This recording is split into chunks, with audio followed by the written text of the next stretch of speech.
Okay, today is Wednesday the 16th.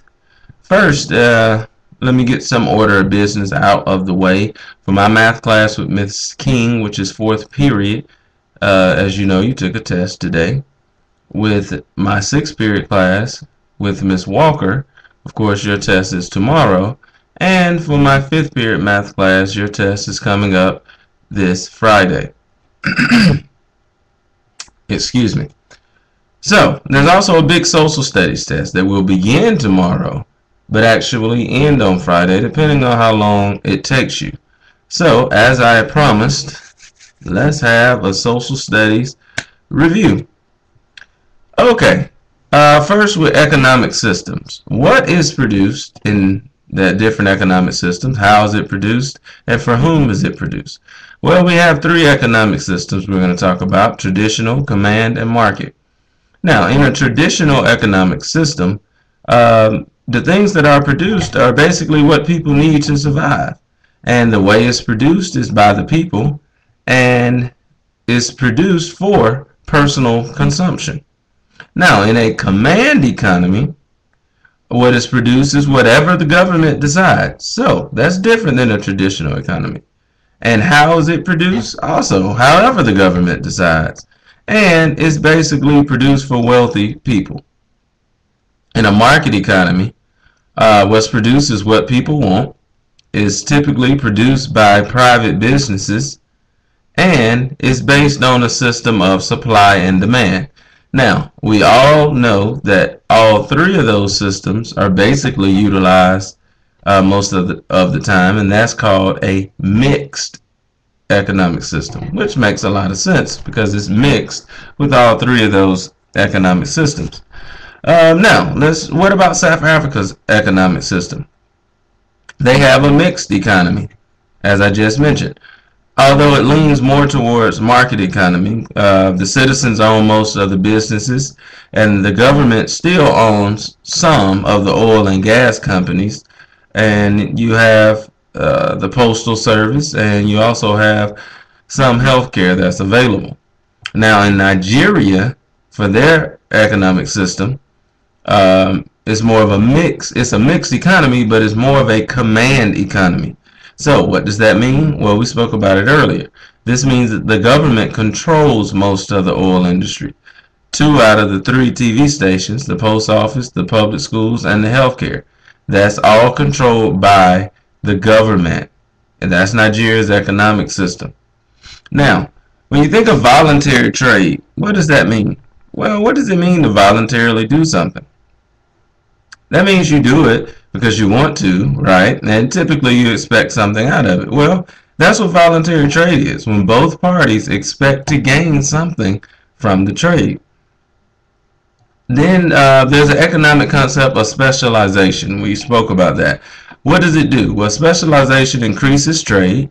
A country can get what it wants at a lower cost when it's produced by someone who specializes in producing the item.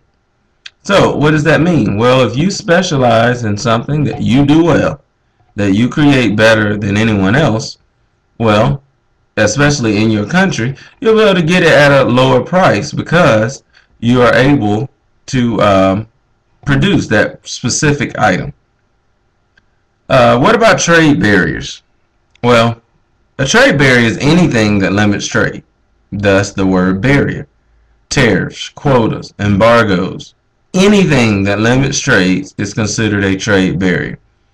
Now let's talk about tariffs. Tariffs are taxes that's placed on goods, mostly imported goods.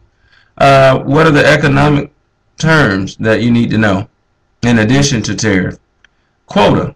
Quota is a limit on the amount of an item that can be imported. Now an embargo is different because it's not a limit. It eliminates all trade with any other countries. Currency exchange. Of course, currency is different forms of money.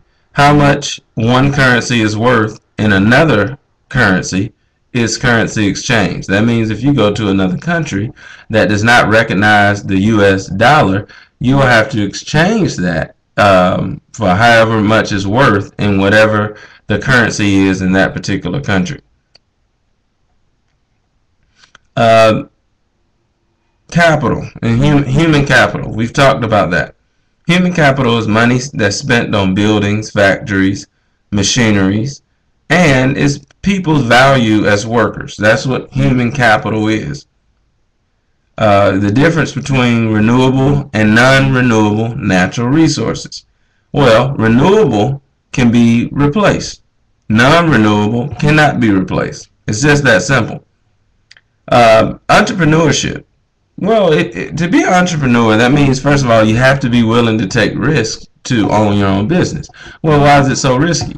Well, because typically you're always going to have to put up something, whether it's valuables or money. You have to put it up front before you start your own business. Now, to do this, you have to be willing to lose some of that money because there's never a guarantee that the business is going to be successful. A good overview of South Africa's economic growth compared to Nigeria's economic growth. Well, South Africa has a growing economy. It's one of the strongest in the region and is technologically advanced.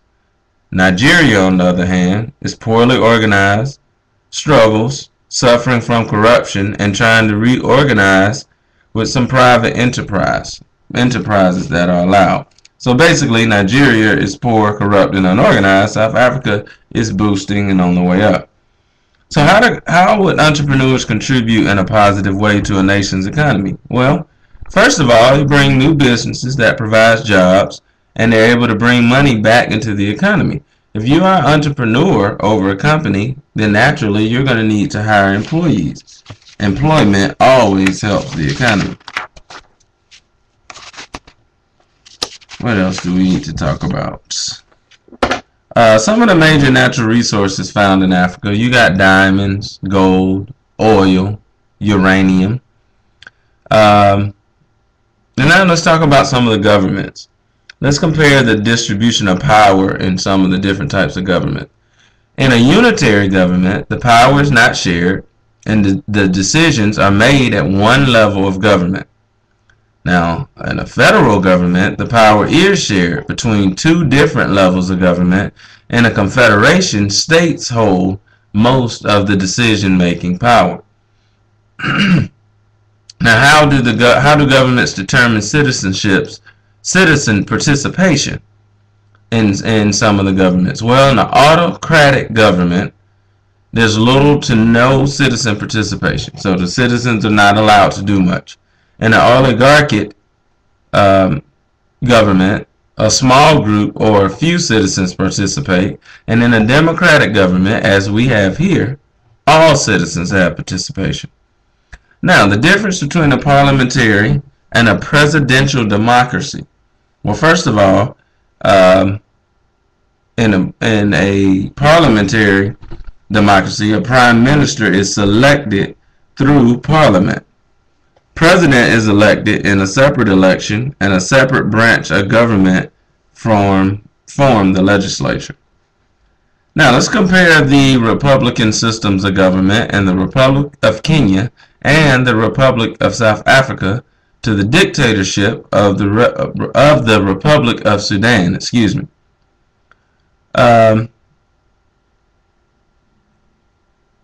In Kenya, the leadership is a republic, the role of the citizens is a democracy, and the people have many freedoms. In South Africa, the leadership is ran by a prime minister, yet the role of the citizens are still a democracy, and they have complete personal freedoms. Now in Sudan, they have a dictator, so the role of their citizens are autocratic, which means they have, again, little to no participation, and they have few personal freedoms. Now let's talk about how various factors, including gender, affect access to education in Kenya and Sudan.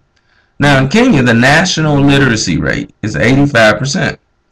It started a number of government programs for building schools and eliminating fees for the children who want to go to school.